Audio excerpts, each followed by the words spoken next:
Welcome to the Infrastructure Podcast. My name is Anthony Oliver, and today we're going to spend a delightful 30 minutes or so discussing what drives successful careers in engineering and infrastructure.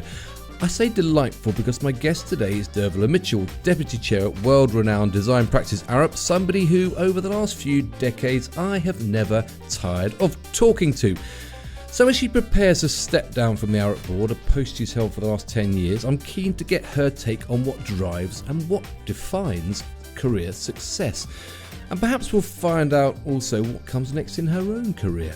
So, some background. Dervilla grew up in Dublin, and although her father was an architect, her grandfather and three uncles were engineers. So she took their lead and headed into engineering. And having gained a degree in civil engineering from University College Dublin in 1980, she started her structural engineering career with Arup in Dublin soon after graduating. Since then, Dervilla's career as a structural engineer and project manager has accelerated and seen her work on an extraordinary number of high-profile projects, including major airport designs at Heathrow, Dublin and Abu Dhabi, and the 2012 London Olympics and Portcullis House in Westminster. It's seen her travel around the world and rise up the ranks to become deputy chair on Arup's main board, and I'd say the most senior woman in one of the world's most respected engineering businesses. So today, she's certainly one of the most influential, and I have to say, perhaps one of the nicest people working in infrastructure. So let's find out, what does it take to build a successful career in engineering? Dervilla, welcome to the Infrastructure Podcast today. Thanks, Anthony. It's wonderful to talk to you, as always. Brilliant. Well, before we get into the meat of the matter, Dervilla, about what builds a successful career, I'm going to have a quick rummage around your own career first, if that's okay. So after 44 years at Arup, 10 years on the main board, you're stepping down in March. So is that it? Are you retiring? Surely not. What's happening? I can partially answer that but not completely answer that. So yes, I am stepping down from the global board, but I'm going to stay on in Arup and try to be useful. And that might mean a range of different things I do within the business, still developing and thinking on that. But also there's things I do outside of Arup, which I'm absolutely going to continue. So one of those is chairing the decarbonisation working group at the Royal Academy of Engineering. I sit on the industry advisory board at Imperial College and lecture for them occasionally. So I, want to continue on with that engagement with Imperial because I really enjoy the young people and helping them think about a career. I am just about to join a working group which is called Rapid Electric Systems Decarbonisation. You may have seen it launched in recent weeks. So that again is under the auspices of the Royal Academy of Engineering, but David Joffe is leading a piece of work there, which a 10-month piece of work. So really keen to get involved there.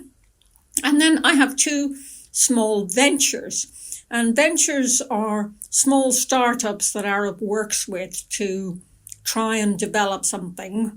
And in these cases, they're both in decarbonisation. One is about an additive to concrete, concretine, adding graphene to concrete to increase its strength, its properties, and make concrete more sustainable. And the other one is a project with a overseas university where we're looking at a decarbonisation project. So there's a few things that I'm definitely going to keep going with, and you've got to watch this space to see what else I do. Well, that's a relief. Sounds like you've got your hands well and truly full there. Well, let's before we get into, I'm going to talk to you about quite a lot of those issues, but before we get into that, apart from a 2-year stint in Boston with Wiedlinger Associates, you've been at Arup for your entire career since 1980. That's rare. What's so special about Arup? What's enabled you to create a successful career within just one firm? So first of all, I want to respond to staying in engineering all this time. And I think what I have discovered is really attractive about a career in engineering is there is the ability to do different times at different stages in your career. So I started out doing basic structural design, beams and columns, reinforced concrete. And here today, I'm advising on policy matters and looking at how we decarbonise the grid. Did I ever imagine when I started out I would be doing that? No, I did not. So I think, first of all, engineering is a very attractive career which you can manage alongside a family, or at least I have, and which gives you constant challenge and change. So that I've enjoyed. And I suppose Arup has been a great employer to me throughout all those years. And that's what's kept me at the company. And I think at first you don't really realise how special Arup was. It was just another company hiring an engineer. But it is through my long-term engagement I've discovered the value of us being owned in trust for the benefit of our employees, how we're independent, i.e. debt-free. We don't have any shareholders we have to work for. And we can basically be innovative, creative and forward-looking. So I've enjoyed all those things. Well, you've clearly made a huge impact at Arup and over the years driving projects and leading teams. So how would you describe your style of leadership? What's the Dervilla special sauce that makes it all work? Enablement. So I like to encourage very strong team working and collaboration, which enables individuals in their disciplines to do their very best work. And so I think enjoying being part of a team, we're not a selfish profession. You can't be we're we. All the time we're we. So we enjoy being a team. I think it's important to encourage curiosity because people won't work across disciplines unless they're curious about another discipline, another way of working. So I learned quite a lot about lighting from our wonderful Florence Lamb because I was doing a project in which there was a lighting commission. But I learned that all on the job, and I was curious to understand what was driving her, what was driving the principles of the lighting design. So, yeah, I love integration. I particularly like being at the interface. I like being at that point between the engineers and the architect, between the designers and the contractor, and I like interfacing with teams. So interfaces suit my style of leadership as well. Well, let's dig in a bit to that and talk about airports. Because, as I highlighted, you led the design for Heathrow's Terminal 5 from 2000 to 2006. It was the largest construction project in Europe at the time. And you then drove the Dublin Airport Terminal 2 in 2010 and more recently led the design of Abu Dhabi's new midfield terminal. In fact, when the Royal Academy of Engineers published its tube map of engineers last year, they put you at Heathrow, to symbolise, I presume, your airportness. Is that how you think of your career? Do you think it's defined by airports or is there more to it? From the outside in, it is indeed defined by airports because people see those very public buildings. They can have the chance to go and experience them. So I think that's how they see it. But I have to tell you, one of my, the people who inspired me to remain project focused for a long time was Norman Haste. And I met him on the Heathrow project and he was very interested as a client in the design we were doing and how we were going about it. And when I then heard, he'd done Sizewell B, the second Severn Crossing and T5, I thought, my goodness, wouldn't it be amazing to have done 3 major projects during one's career? Wouldn't that be a pinnacle to achieve? So he motivated me to do major projects. And so I think of myself more as a major projects person than I do just pure airports, because the skills you have in managing one major project, you can apply to another major project. And I think that that's really interesting to manage that. Because you worked on many other high-profile projects, important, prestigious projects. I mentioned Portcullis House, the new Westminster home for MPs, and London's 2012 Olympic Village. All of which were cited when you were awarded your CBE for your efforts in 2014. So what would you say makes a fantastic career-defining project? Challenge. So I think that at the time, you experienced these projects as extremely challenging. I still say Portcullis House was the most challenging project I have ever worked on. But I think the satisfaction with hindsight comes from having addressed those challenges, overcome those challenges, and realised a successful project. And Portcullis House, it was always big in the press, being criticised, and yet it opened and MPs wanted to have their offices there. And it is a landmark building in a very special part of London now. So, challenge, I think, is really important. And the other thing about it, I think I've talked a bit about earlier, is a challenging project enables teamwork. And looking back on how we worked as a team to overcome problems is a great joy to me. I suppose any regrets about not following your father into architecture? No regrets about not being an architect. I didn't have the confidence to be a creative designer when I was younger. I think I wouldn't have been bad. But what I said earlier about a career in engineering has opened way more avenues to me than I think a career in architecture would have. And I used to even say to my father and to others, I would say, there can only be one architect in any household. Very well said. But you talk a lot about projects, Dervilla, but of course your career has been more than just projects. As a board member at Arup since 2014, you've been responsible for driving long-term success, financial security for the business. As you say, it's an interesting ownership structure. It's really focused on Arup's people. So how does that focus impact the way you manage a business like that?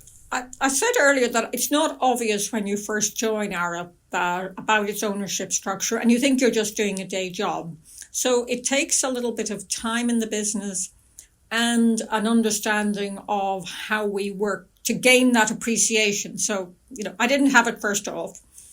But I think the thing that our ownership structure and the nature of our business has allowed us to do is allowed us to think independently, have a view, and to bring our creative skills to the table.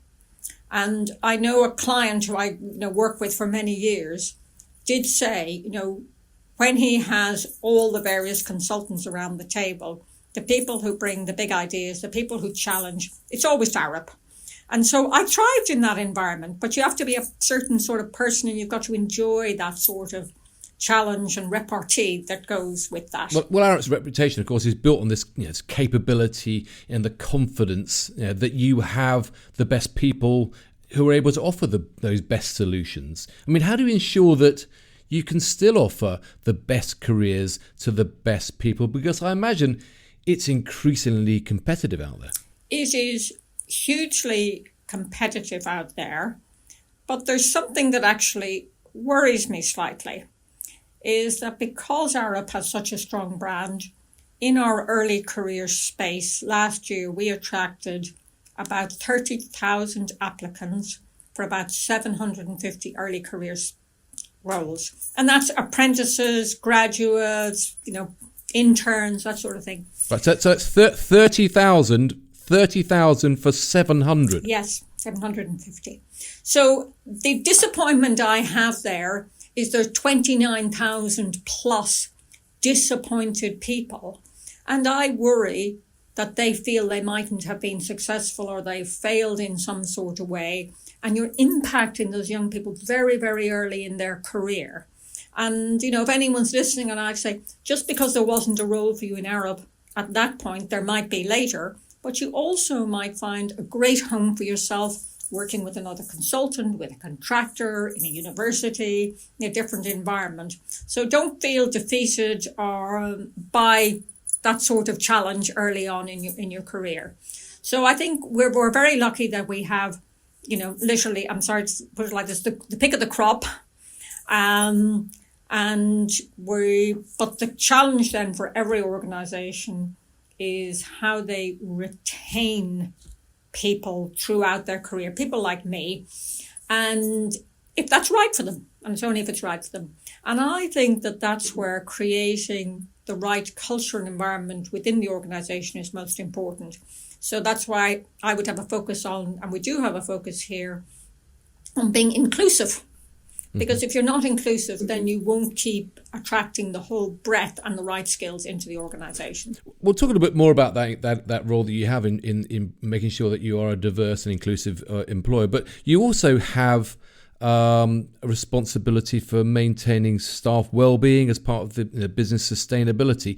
I mean, what are you doing at Arup to improve that overall staff well-being? Well, there is no single one thing that I could say that is the magic dust that ensures staff well-being. I think engendering responsibility in leaders to look after their team is one thing, and that means providing appropriate support, coaching, training, so that a leader knows how to lead well. But also we have to make sure that the members of our organisation also feel enabled to look after themselves. So, for example, if feeling under pressure to work longer hours, they're able to say, stop, no, I can't do that. That members feel enabled to say, I find a better way to do this. I could do this differently. So I think focusing on the members and enablement and also training leaders to really look after the people are two quite general but very important things. Besides that, there's apps, there's healthcare, there's gym membership, there's a myriad of facilities for people to take advantage of, which help them look after their own well-being. I suppose post-COVID, it's all got slightly more complex because there's a lot of hybrid working. You're sitting in there in the office today, but I imagine that, like most companies, you do a 2-day at home, 3-day in the office, a minimum kind of arrangement. I mean, how do you make sure that you are maintaining that quality threshold while also looking after your staff when they're perhaps working at home quite a lot? I mean, that is something that really is front of mind for me personally and for the business, is the well-being of those staff when we don't see them every day. And I think that all companies are facing this particular challenge. So, yes, we have a 50% in requirement, and people have a lot of choice about when they come in. We, of course, within teams have team days, so you make sure that you see people and they come and engage with their team. So I think we're all doing the same sort of things to try and attract people back into the office, to make them feel comfortable travelling again. Because COVID was such a shock to the system. People got out of the habit of commuting. They got out of the habit of being together. So you have to work gently and kindly with people to get them back. And I think this is going to be a bit of a long journey. So I'm very much one who encourage people back to the office for those reasons, but also, how do we be collaborative, creative if we're not together in a team working together? Yeah. You mentioned a bit earlier about the fact that you've managed to build a career whilst also maintaining a family. What else? What do you do? How do you switch off from the work at Arup to actually make sure that you're maintaining your own well-being? So when the children were younger, this was really easy because I left work. And I went home, looked after the children. I left home the next morning. And once I dealt with them and had them all off to school, I'd come to work. So I very much, in my earlier years, compartmentalised my life at work and my life at home. And that's what enabled me to manage. That has got harder as the children are no longer children, but adults and grown up in a way. So I do find it sometimes hard to switch off. But I've in recent years, started running. So I do my park run on a Saturday and have to think about that. I exercise, so I allocate time for exercise now, try to read, and distract myself with some television. So it's hard to switch off, I have to say. And in a senior role, it's particularly hard to switch off. Yeah. And have your children followed you into the engineering field? No, I have 2 linguists, and currently my middle child is making hats at the moment, so I have a milliner in the making. So no engineers, I'm afraid. Well, I'm not sure whether to call that a success or not, but anyway, well, moving on.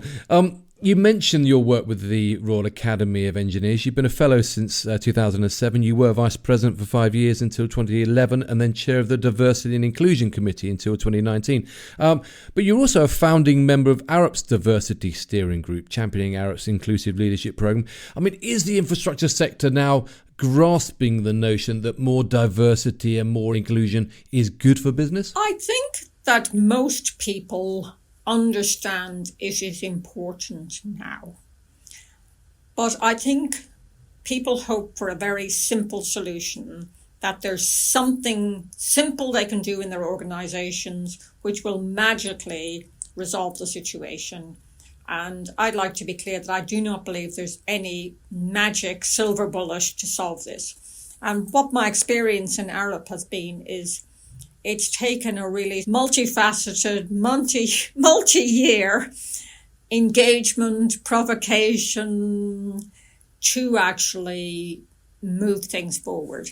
So I think at the start, when Arup recognised we needed to do something, when we started our Connect Women, we recognised that if we didn't build a strong business case for doing this, then it wouldn't be supported throughout the business. So that was the first thing we can do. We can attract better people. We can bring the right sort of different disciplines and different people to solving a project. We can produce better solutions, and we'll also be able to retain people longer in the business. But we knew we couldn't focus across all dimensions of diversity, so we focused on gender. And it was one of our previous chairs, Greg Hodkinson, asked us all to be 60-40 everywhere in the business. Now, it could be 60% women, 40% men, but he said, let's change the gender balance. And it's taken more than 5 years, probably 7 years, maybe 8, maybe longer actually, for us to get to 60-40 balance, but we're there now globally and in each region. So focusing on one thing helped. But now, I think I said earlier, we're really trying to think about how are we much more inclusive and how do we move the dial on ethnicity, disability, and other dimensions of diversity. So it is challenging and not easy to do. We don't always have the data to know where we're at today, to know that we're moving the dial and we're improving. So collecting data, I think, is a really important first step for any organisation. Well, I think you've got something like 29% of the senior leadership team now are women. So sounds like you are making progress there. Let's talk about business ethics, because your board role currently includes a specific responsibility for business ethics. So I suppose the obvious question, what does it cover? What makes modern business behaviour ethical? Is it simply about where you work, what clients you work? Do you work in Saudi? Do you work in oil and gas? Do staff get a choice? How would you describe that business behaviour? Well, the role in Arup as Global Ethics Director is about raising awareness of the potential ethical issues people would face. It's about helping them be well prepared to deal with those issues themselves. So this actually comes back to my theme of enablement. And unless you talk about these things, then people could be shocked, surprised, or be taken in by something unethical. Now, when I started out in this role, I would say the big topics were conflict of interest, corruption, and fraud. And no matter how clean or ethical an organisation thinks it is, there is always a level of corruption and fraud. I would say it's very minor compared to conflict of interest. But over the years I've been involved with this, we now see, the advent of greater cyber attacks, us using much greater amounts of data. What's ethical when you're dealing with masses of data which you've collected? How have you collected? For which purpose have you collected? How do you know it's right? So I think the issues around ethics continue to increase, and therefore we continue to have to make people, our 20,000 employees, aware of these issues. You asked about, Saudi and people having choice. We have something called a sensitive projects policy, and that enables our members to voice their opinion about not working to work on a tobacco factory, or that would be the early examples, not wanting to work in a country where women were not treated as equals. So individuals get a lot of choice, but it also enables us within the business to have discussions about our opportunities and feel, are they the right thing for us to do? But I think it's quite important that these decisions are founded on a business basis, not on an emotional basis. If you can make money and the staff are motivated to work there for the right reasons, then you go there. So, our strapline is we shape a better world, and we do that through, adopting sustainable development principles in all the work we do. So if you're coming with that ethos from the start, you're thinking about, can we shape a better world there? And can we do it sustainably? So that they're big drivers to are business-based choices. And those choices are discussed with all of your staff, and people have an input and a say into how that policy gets rolled out. Well, not everyone gets involved in the discussion of every project. That would be impossible with 20,000 of us. But it does mean that there is a process through which projects are discussed. It does mean those matters are considered. And should a member of staff not wish to be involved in a particular type of project, then they have that choice not to be involved. Well, increasingly, one of the big ethical issues is that surrounding decarbonisation. You mentioned earlier that you're working with the Royal Academy of Engineers, the decarbonisation working group as part of the National Engineering Policy Centre that they run there. Tell us about that. What are the current challenges that you've got there on your desk? So the NEPC is a group that brings together over 42, maybe 45 different institutions together to try and get many different perspectives and expertise so that we can prepare policy advice fundamentally for government. An interesting early piece of work we did there is about no regrets or low regrets decisions. So when you're faced with decarbonisation, which path is it going to go? Where is it going to go? There's a huge amount of uncertainty about what steps you take first. So this framework helped people to think about what can we do and have none or little regret. So therefore, it's a no-brainer decision. And so it gave some examples of what those sort of decisions might be. And we hoped in producing a report like that government would understand an urgency and could help enable some of those decisions, but also that industry and suppliers would see, I can be more confident in entering into that marketplace because there should be no barriers to us going forward, and it should be an easy decision to make. So we hope to build confidence and pace around decarbonisation through a piece of work like that. Well, having just run a podcast with Faustine de la Salle from the Mission Possible Partnership, they're trying to decarbonise some of the hardest to tackle sectors. It's clear that infrastructure has got a huge role to play. So, how would you say that professional engineers can accelerate the UK, the world's move towards a more sustainable future? Is it about building less, fewer airports perhaps, or is it about building better? I would definitely be in the building better. I think it's really important. I have had a career in aviation, so, if you stopped building airports and you stopped increasing capacity, you're slowing down trade, you're slowing down connectivity around the world. And I believe fundamentally that global connectivity and global understanding is really important. So, and aviation of the future won't be the aviation of today. So we can imagine planes using different fuels. I can imagine much more decarbonised infrastructure for an airport. So let's not close down a successful sector in the UK. Let us work with them to create a decarbonised future. So that's my approach, is always to work with and help to decarbonise rather than closing or stopping doing anything. So as we approach a general election in 2024, what should professional engineers be doing to switch our leaders onto the need for this clearer energy policy, this clearer transport policy, this clearer social policies to drive that kind of future that you envisage there? I think that they have to think long term. I think quite a lot of what society does today is around short term fixes.